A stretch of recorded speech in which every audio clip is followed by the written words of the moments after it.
Topic है।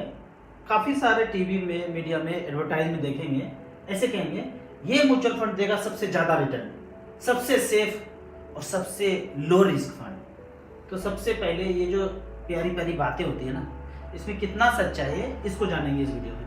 पहला point आता है सबसे ज्यादा रिटर्न देने वाला। कैसे देखते हैं सबसे ज्यादा रिटर्न? लेंगे पिछले एक साल का, अभी से पिछले एक साल का बात करेंगे और देखेंगे HDFC स्मॉल कैप ने सबसे ज्यादा रिटर्न दिया है, छप्पर फाड़ के 45% का रिटर्न दिया है। 10 लाख रुपया लगाया था, 14,53,000 हो गया, 45% का रिटर्न स्मॉल कैप में HDFC स्मॉल कैप। दूसरे कैटेगरी का बात करेंगे, मिड कैप कैटेगरी में HDFC मिड कैप अपॉर्चुनिटी पिछले एक साल में 41% का रिटर्न दिया और 10 लाख का 14,18,000 बनाया। इस तरह से एडवर्टाइज होगा। तो यहाँ पे जो सबसे टॉप में था, क्या आगे आने वाले साल में भी टॉप होगा या इस साल के पहले भी टॉप पे था? इसको दूसरे उदाहरण से समझते हैं। एक खिलाड़ी ने क्रिकेट में 100 रन मारा एक मैच में, तो उस दिन का हो गया man of the match, 100 run मार दिया। और अगले ही मैच में पता चलता है कि 0 से 10 के बीच रन बनाया और आउट हो गया। तो ये जो टॉप पे था पिछले मैच में, वो किसी के 10वें नंबर पे आ गया और कोई दूसरा व्यक्ति, कोई दूसरा खिलाड़ी दूसरे मैच में शतक मार दिया। तो यहाँ पे जो आज ये जो मिड कैप या स्मॉल कैप में टॉप पे दिख रहा है, कभी ये क्वांट स्मॉल कैप टॉप पे हुआ करता था।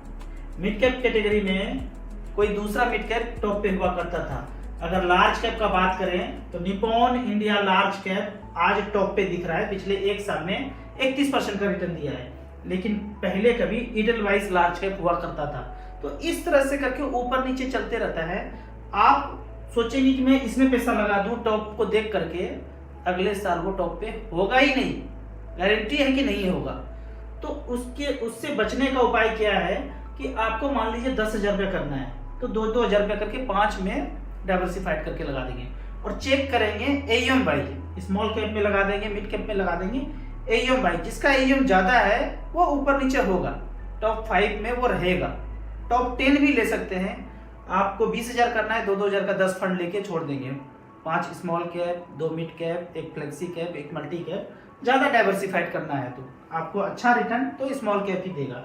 अब अगला क्वेश्चन है कि सबसे सेफ, अगर आपने म्यूचुअल फंड में कदम रखा तो कुछ भी सेफ नहीं है शॉर्ट टर्म में। लॉन्ग टर्म टाइम देंगे, 10 साल, 15 साल, 20 साल, और AUM वाइज आपने फंड सेलेक्ट करके रखा है तो थोड़ा बहुत सेफ हो सकता है। यहां भी कोई गारंटी नहीं है। अब दूसरा बोलते हैं लो रिस्क। कुछ भी लो रिस्क नहीं होता है। अगर आपने इक्विटी में, शेयर में, मार्केट में पैसा लगाया, इक्विटी को शेयर भी बोलते हैं, मार्केट में जितना कंपनी है वो इक्विटी शेयर बाजार हो गया। अगर आपने यहाँ पे पैसा लगाया तो हलचल हलचल ऐसे ऐसे करके होगा। अब किसी ने 1 साल के लिए पैसा लगाया और इतना हलचल हुआ, 1 2 3 4 5 6 7 8 9 10 11 टाइम्स वो डांस किया है, ऊपर नीचे हुआ है, तो कौन सा लो रिस्क बोलेंगे? तो इतने ड्यूरेशन में अपने पैसों को देखेंगे कि हलचल हो रहा है। अब इक्विटी का बात करें ना, एकदम बिल्कुल वाइब की तरह, ऑलवेज एक्साइटिंग, ऑलवेज वोलेटाइल। कब वोलेटाइल हो जाए, कब प्यार जता दे, पता ही नहीं चलेगा। वो मार्केट का हाल इसी तरह से ऊपर नीचे होते रहेगा। लंबे समय में फायदा देगा, दोनों मार्केट भी और BBG भी लंबे समय में फायदा मिलेगा। अब यहाँ तो मैंने इक्विटी का बात किया, लेकिन डेट फंड में अगर पैसा लगाए, लिक्विड में लगाए, तो उसमें हलचल ही मारा सा होगा, धीरे धीरे हलचल होगा। कुछ हलचल नहीं तो बढ़ेगा क्या? यहाँ पे देखते हैं, एक उदाहरण लेते हैं। 10 साल के लिए अपने पैसा लगाया डेट फंड में, लिक्विड फंड में, वो सेफर जगह लगाया जिसमें हलचल बहुत कम है। तो यहाँ देखते हैं 10 लाख रुपए लगाया लमसम में, 10 साल तक रिमेन इन्वेस्टेड रहेंगे तो वो पैसा 20 लाख रुपया हो जाएगा और 7.2% का रिटर्न मिलेगा। तो ये हो गया डेट फंड, लिक्विड फंड में अगर सेफर में हलचल आप ज्यादा लेना नहीं चाहते हैं, हार्ट अटैक हो जाता है कभी भी, कार्डियक अरेस्ट भी हो सकता है, हो ही रहा है, देख ही रहे हैं। तो 7.2 के रेट से 10 साल में आपका 20 लाख बनता है। लेकिन यही पैसा 10 लाख रुपया मच फंड में हो और बैलेंस कैटेगरी में बोलता हूँ, थोड़ा सा सेफर वाला, यहाँ पे स्टार एसआईपी में जाएंगे और कैटेगरी में 14 नंबर पे सिलेक्ट किया है। 14 नंबर पे हाइब्रिड इक्विटी है, इसको सिलेक्ट किया, AUM वाइज सिलेक्ट कर लिया, यहाँ पे टच किया AUM वाइज सिलेक्ट हो गया। तो पहला फंड आ गया जिसमें 57,000 करोड़ है, SBI इक्विटी हाइब्रिड। दूसरा है ICICI equity and debt 22,000 crore. तीसरा है HDFC हाइब्रिड इक्विटी 19,000 करोड़ और चौथा है कैनरा रेनबो 8600 करोड़। तो इस तरह से करके यहाँ रिटर्न देखेंगे 10 लाख का वैल्यू, पिछले 10 साल का बात है। पहला SBI ने बनाया 38,88,000, ICICI ने 47 और HDFC ने बनाया 44,13,000 और कैनरा ने बनाया 39,80,000। 14 से 15-16% के बीच यहाँ पे रिटर्न घूम रहा है। यहाँ पे रिटर्न कितना है? 14 से 15-16 के बीच घूम रहा है। 10 लाख का 40 लाख बनाया है। यहाँ सेफर जगह आपको 10 साल में 20 लाख बनाया है। ये गारंटी नहीं है, ये भी गारंटी नहीं है। 7.2 रिटर्न मिला तो क्या स्टैंप लगा के दिया गया है कि 7.2 मिलेगा आने वाले 10 साल में? आने वाले 10 साल में हो सकता है 6.2 मिले, 5.5 मिले, कोई नहीं जानता है भाई पृथ्वी पे कि कौन सा सेफ है। टेट भी नहीं सेफ है, इक्विटी भी सेफ नहीं है, लिक्विड भी सेफ नहीं है, कुछ सेफ नहीं, सब हलचल होगा। किसी में हलचल ज्यादा होगा, किसी में हलचल मरा से होगा। तो अब कुछ कमेंट्स का बात करते हैं।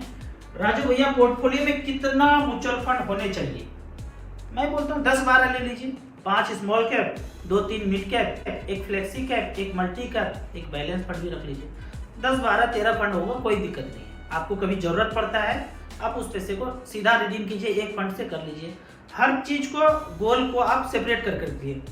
बच्चों को पढ़ाई के लिए अलग, कार खरीदने के लिए अलग, घर खरीदने के लिए अलग, बच्चों की शादी के लिए अलग, रिटायरमेंट के लिए अलग, छोटे मोटे काम करने के लिए अलग, ऐसे करके डाइवर्सिफाइड करके रखिए तो आपको पैसा निकालने में दिक्कत नहीं होगा। अलग अलग 10-15 फंड में है, कोई बात नहीं। काम करना है, कार खरीदना है, रिडीम किया 3-4 लाख रुपया, कुछ पैसा सेविंग अकाउंट में पड़ा हुआ है, करके खरीद लिए। अब एक ही 2 फंड में आपका 50 लाख रुपया दिख रहा है तो निकालने में ममता लगेगा भाई। 50 लाख देखने में अच्छा लगता है, बढ़ने देते हैं तो पैसा का पहाड़ बनाने का आपको इरादा होगा। लेकिन छोटे छोटे अमाउंट में पैसा है, जरूरत पड़ा आप निकाल कर मौज। इस तरह से करके 10-12 फंड में रखिए। हमने रखा है, जब जरूरत पड़ता है निकालते हैं। अभी रिसेंटली निकाला 2-4 लाख यूज किया। तो इस तरह से करके आप 10-12-13 फंड रखिए, कोई दिक्कत नहीं है। ये चीज जो बोलते हैं ना कि ज्यादा फंड होगा तो मैनेज करने में मुश्किल होगा, ये आदिकाल का बात था भाई। आदिकाल में बोलते थे रात में सुई मत देना, क्यों? वो आज निरर्थक है ये। रात में सुई मत देना कि रात में सुई देते इसमें गिर जाए तो बॉल बत्ती डिबिया बत्ती तो होता नहीं था इतना। तो अगर किसी के पैर में चुभ जाए तो लहू लुहान हो जाएगा पैर। आज तो मोबाइल का टॉर्च ऑन कीजिए और सुई क्या कुछ भी ढूंढ लीजिए। तो आज वो चीज नहीं है। आज ये बोले कि रात में सुई नहीं दे देंगे तो वो पीछे जमाने से ऐसे चलते रहा है, परंपरा, वो घिसा पिटा चीज है, खत्म हो गया। अब पहले बोलते थे ज्यादा फंड होगा तो मैनेज करने में दिक्कत होगा। पहले क्या होता था, अलग अलग एमसी में जाते थे, फॉर्म भरते थे, अलग अलग स्टेटमेंट आता था। 10 फंड है तो 10 फंड बिखेर के रखिए, इसको देखिए, इसको देखिए, इसको देखिए, मैनेज करना मुश्किल है। आज तो एक ही मोबाइल स्क्रीन पे आपको 10-15 फंड दिख रहा है, कौन सा मैनेज करना आसान है? सब कुछ कंप्यूटर का खोपड़ी कर रहा है, हमें तो खोपड़ी लगाने की जरूरत नहीं है। 10-12-15 फंड हो, कोई दिक्कत नहीं है। अगला क्वेश्चन है, मान के चलिए 15 लाख का पोस्ट ऑफिस में झोंक दिया और वहां से MIS कर दिए और जो इंटरेस्ट आया उससे म्यूचुअल फंड में SIP कर लूं तो कैसा प्लान रहेगा? ये क्वेश्चन इस तरह से है